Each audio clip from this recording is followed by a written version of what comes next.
Hello နေ့စဉ်ချစ်ပြုတ်ဖို့အတွက်ချုံမထားတဲ့အိုးလေးတွေရောက်လာပါပြီ။ချိုးကတော့ဒီ our place အိုးတွေတော့အရင်ကြိုက်တယ်။ချိုး3နှစ်ကြာဒီအရင်အဟောင်းအိုးလေးဆိုရင်လည်းဒီ our place ကပဲမှာထားပါတော့။အဘောက်စီလာမလုပ်ပေးဖြစ်သေးဘူး။မေးနေကြတယ်ဘာတစ်စိမ့်လဲဒီအိုးဟိုကလေးချိုးမြေအိုးအယောင်လေးမြန်မာပြန်မြေအိုးအယောင်လေးအဲ့ဒါလည်း our place ကပဲချုံမထားပါတော့။အခုဒီဟာလေးဆိုလဲ titanium ဖြစ်တယ်။ပြီးလို့ရှိရင်သူ့ရဲ့ဇော်လေးလက်ပါတယ်။သူ့ရဲ့ဇော်လေးကကိုယ်တိုင်ပဲလေအဲ့လိုမျိုးသူကခောက်တက်မပါဘူးဆိုတော့လေအဓိကချူကြိုက်တာသူကခောက်လောက်ထားတာမဟုတ်ဘူး non stick ပေါ့နော်ပြီးလို့ရှိရင်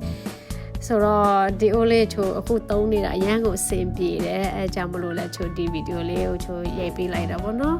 ဆိုတော့အခုဒီဟာလေးကကြတော့ဟိုနှလုံးရင်ဝယ်တယ်ပြီးတော့ကြိုက်လို့ဆိုပြီးကနောက်ထပ်မီနီလေးပေါ့ဒါရှင်းလင်းမကြော်လောက်ရှိတယ်ဒီအိုးလေးကကြတော့လေခုနအိုးကကြတော့ဆယ်လေးမကြော်လေးရှိတယ်ပေါ့နော်ဆိုတော့ဒါလေးကကျွန်တော်မီနီလေးပေါ့ခေါက်ဆွဲလေးပဲပြုတ်ဟင်းရည်လေးပဲပြုတ်သူကဇောလေးတစ်ချောင်းတော့အများနဲ့ပါတယ်ဆိုတော့ဒီအိုးလေးဆိုရင်လည်းအရန်ကောင်းတယ်ခုသုံးနေတာပေါ့နော်ဆိုတော့အဓိကသူအပူချဲကလည်း1000ကျော် Fahrenheit 1000ကျော်လောက်ရောခံတယ်ပေါ့နော်ကျလို့ဒီbake လုပ်ရတာမှရတယ်ပေါ့သူကအပူချဲရလေဆိုတော့အဓိက non stick ဖြစ်တဲ့ titanium ဖြစ်တဲ့နောက်ခုတ်တီးလဲ free ဆိုတော့လေအစားလေးချက်တဲ့နေရာမှာလဲအန်ဒီရလဲကင်းတာပေါ့နော်တချို့ကမေးတယ်လေ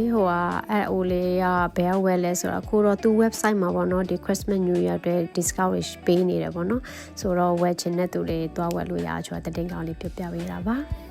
ဆိုရင်ကျွန်တော်နောက်ဗီဒီယိုမှာထပ်တွေ့ကြမယ်နော်အဆုံးထိကြည့်ပေးတဲ့အတွက်ကျေးဇူးများတင်ပါတယ်အားလုံးပဲနော် bye bye